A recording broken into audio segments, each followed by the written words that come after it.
I ultimately got a man arrested on a felony charge that carried an 8 to 12-year sentence. And it all started because I refused to sell him my beat-up, $1,000 car. About 8 years ago, I found myself needing to sell a used car. It wasn't exactly a gem. The check engine light was stubbornly on, the AC needed a recharge, and there was an issue with the fuel pump or something similar. I went to my trusted local sales website, snapped a few pictures, and wrote up an ad. The description was honest about the car's flaws, including its peeling paint. I listed the approximate cost for repairs as quoted by my mechanic and set the price at a reasonable $1,000. Crucially, I added a specific instruction: I work weird hours, so I may not be able to accept a phone call. Please only text me. At the time, I was juggling college classes, which felt just as demanding as working swing and midnight shifts. A few days went by, and a pretty standard text came in. "Hi, I'm Leo. Is your car still for sale?"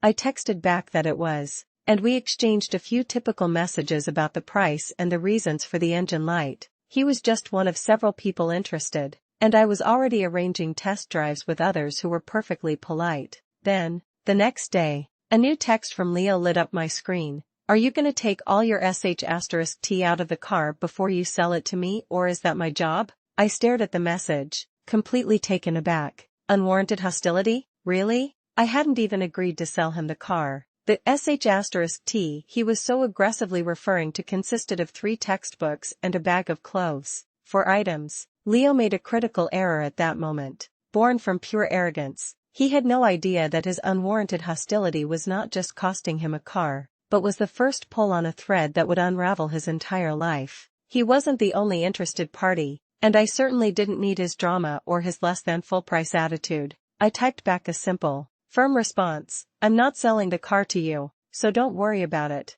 This guy did not like taking no for an answer. He immediately started calling and texting, launching into a tirade about how my car's paint was peeling, a fact I'd already disclosed, and how dare I ask so much for such a piece of sh*t. I replied a few times, calmly stating that he wasn't getting the car and that I had other buyers, but my refusal only made him angrier. Then, things got personal. The sales site had an option to link your post to Facebook, and I had used it. This was in the early days of Facebook's reign, and my privacy settings weren't locked down. I never anticipated that a potential car buyer would use it to dig into my life. He found my name, my general location, pictures of my kid, and even my mother-in-law's obituary. This revealed Leo's greatest fatal flaw, his belief that he could bully and intimidate anyone, especially a woman, into submission. He saw what he thought was an easy target, completely blind to the fact that he was the one who was truly exposed. The texts took a vile turn.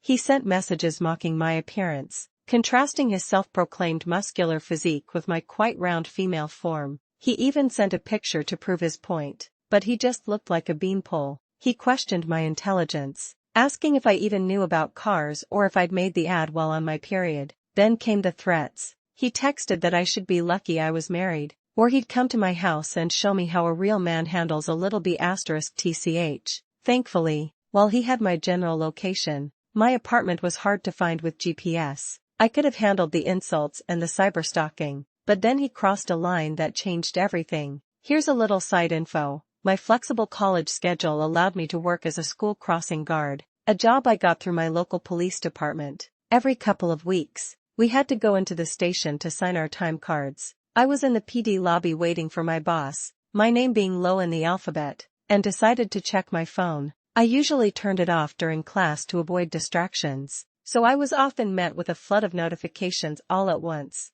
I hadn't blocked Leo yet, hoping he'd just fizzle out. What I saw on my screen drove me over the edge. He had started commenting on Facebook pictures of my 8-year-old son. The messages were sickening. He called my son just as ugly as you are. He saw a picture of my boy with a smudge of dirt on his face from a day at the zoo and twisted it into an accusation that I beat him. My refusal to sell him a car had escalated to him threatening me and accusing me of child abuse. Oh hell no. Apparently, I'd said that out loud, because my boss, a wonderful woman named Lieutenant Davies, walked right over and asked what was wrong. I told her about the abusive texts from someone who tried to buy my car. My first instinct was to erase it all and block him. "No, wait, don't do that," she said. "Let me see your phone." As Lieutenant Davies took the phone, the situation transformed. It was no longer a private dispute between two people. It was now an official matter in the hands of a seasoned investigator who specialized in the very kind of cruelty Leo was dishing out. She took my phone and began reading through the stream of vile messages. After clearing the lobby of the other crossing guards, she told me to follow her behind the security doors of the police station. I was confused but trusted her completely.